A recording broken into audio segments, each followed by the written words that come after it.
we've got deteriorating economic conditions on one hand, and then we've got the Fed saying that they're going to solve inflation. But the reality is that how could we expect the very people who created the inflation to begin with to be the saviors who are going to solve inflation? More importantly, how could we be dumb enough to expect that these people have the intention to fix the problem that they created, right? I mean, you could say they're incompetent, but I think the reality is they know exactly what they're doing. And we've got mainstream narratives that, oh, they're going to stop inflation by raising rates. But in reality, I mean, go back to the 1970s. You had Paul Volcker, who actually did tame inflation, but the equation was that the interest rate had to be raised to at least the level of inflation, right? So we have a CPI, which is commonly used as the measure of inflation, which is, I don't remember the exact decimal, but it's slightly over 8%, right? And some argue that the real inflation is double that. And again, don't take my word for any of this. Look deeper into this. That's the point of these videos. It's to make people think about what's going on and research it, because that's why I'm here talking about this stuff.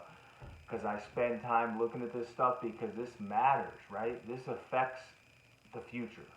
This affects not only our generation, but future generations. So anyway, one interesting source is shadowstats.com. I've checked that out, and it's a daily breakdown of what is going on in the economy. You're talking about not only CPI, which is Consumer Price Index, you're talking about PPI, which is Producer Price Index, construction spending, which you might say, oh, why is that important? Construction spending? Well, construction spending is a big part of the U.S. economy because of how big a part real estate is in the U.S. economy. So when you look at economic statistics, it's very interesting because it makes you realize how interconnected everything is. So anyway, shadowstats.com, their view is that whatever the CPI is that's admitted, the real inflation is double that, right? So going back to the example I had made about Paul Volcker in the 1970s, his solution to inflation was to basically destroy demand by raising the interest rate all the way to the level of inflation.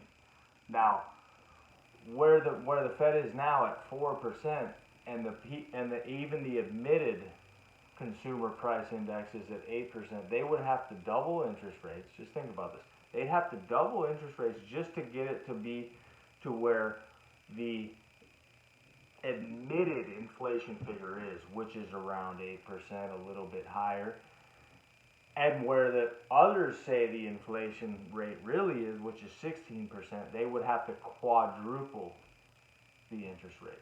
Now, how probable do you think that is? It's not. It's not going to happen. So this whole game, this whole argument, that, oh, they're gonna stop inflation. It's gonna be amazing, and everything's gonna be gonna be going back to normal.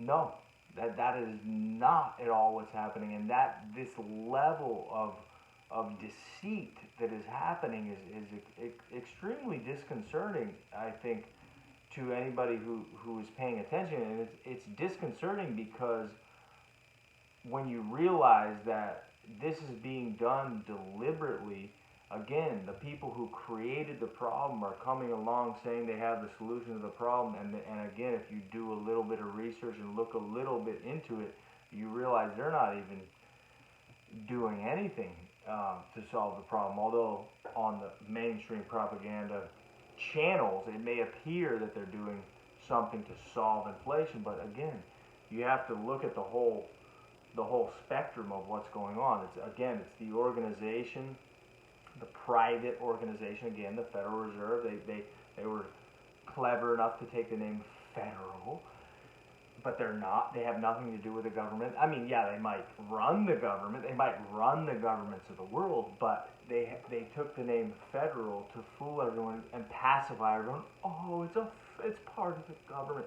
But in reality, so this institution, right, this organization, the Federal Reserve, who created this problem of monetary, yeah, basically they created a monetary policy which created the problem of our currency no longer being worth what it was, and so that we can't pay for basic goods and services anymore within the bounds of what we earn, claims to come along and say that they have the solution for it.